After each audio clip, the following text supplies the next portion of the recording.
Troisième vidéo de la série sur la domotique. Toujours chez Lidl Smart Home, un nouvel appareil. Aujourd'hui, il s'agit de ceci. C'est un détecteur d'ouverture, fermeture, de porte-fenêtre. Donc pour détecter si on a laissé une fenêtre ouverte ou s'il y a une fenêtre qui a été ouverte, donc ça peut servir en grosso modo de détection d'intrusion, et ça peut également servir tout simplement pour se rappeler si on a allumé ou pas, si on a fermé ou pas les fenêtres. Par exemple pour ne pas faire fonctionner le chauffage si on a un thermostat programmable pendant que la fenêtre elle est ouverte. Regardons ce qu'il y a dedans. Ah, je vous ai pas donné le prix aussi. Ça vaut 9,99 €.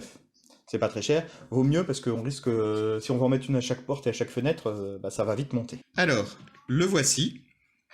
Encore une fois, c'est en néerlandais, parce que encore une fois, ça vient de Belgique, de Lidl Shop.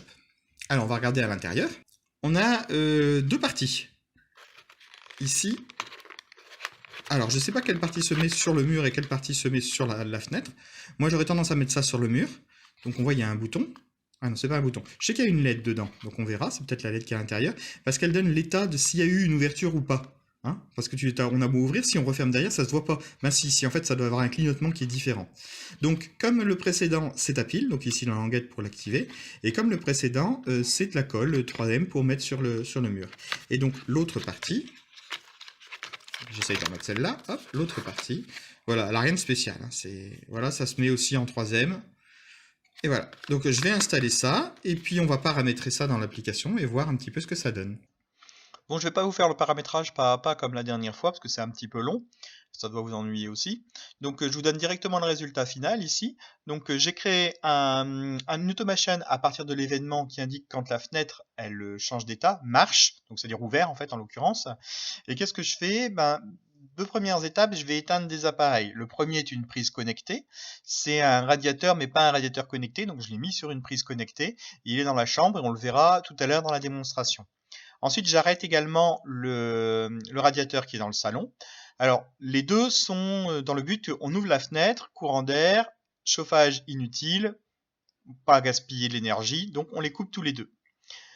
Ensuite, je fais une petite pause de un quart d'heure et puis j'envoie un petit message sur le centre des messages pour indiquer qu'il serait peut-être temps d'aller fermer la fenêtre.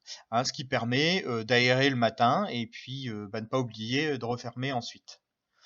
Voilà, alors maintenant voyons voir ça en application.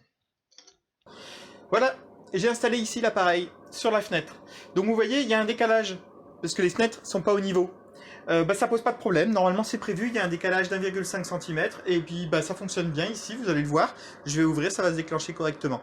Le radiateur de la chambre est en route pour qu'on voit bien un effet quand on ouvre la fenêtre, sinon il y a juste un bip et un message sur le téléphone, vous le verrez pas. Je vous ferai éventuellement une capture d'écran de l'alerte, mais bon c'est une alerte normale, c'est tout. Alors on va tester tout de suite, je vais ouvrir la fenêtre. Et voilà, le radiateur s'est coupé. Je referme la fenêtre.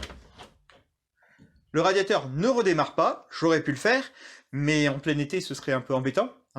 Et puis de toute façon la plupart du temps il n'est pas en route. On tombe encore une fois sur le même problème que d'habitude, qui est de dire que je veux mémoriser l'état de l'appareil avant de faire une action de façon à la restituer après, avec une pile ou avec une variable. On n'a toujours pas cette fonctionnalité-là, forcément, c'est le même appareil, ça va pas changer, et donc je suis encore bloqué pour la même raison.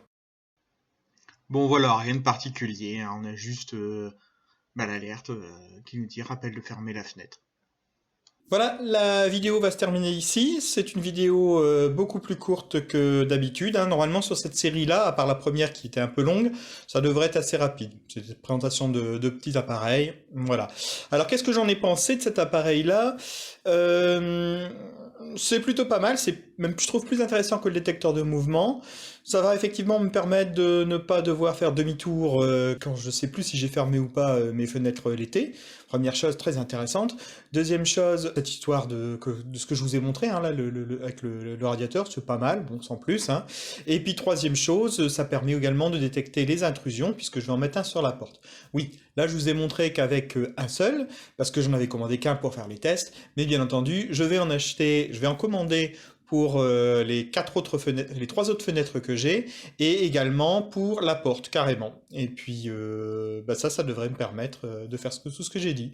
Voilà, ce sera tout. Je vous souhaite une bonne soirée ou une bonne journée. Et puis, je vous dis à la prochaine vidéo qui sera encore sur ce thème de bureautique. Et bien entendu, comme d'habitude, un petit pouce bleu, un partage, un abonnement, s'il vous plaît. Et voilà. Au revoir!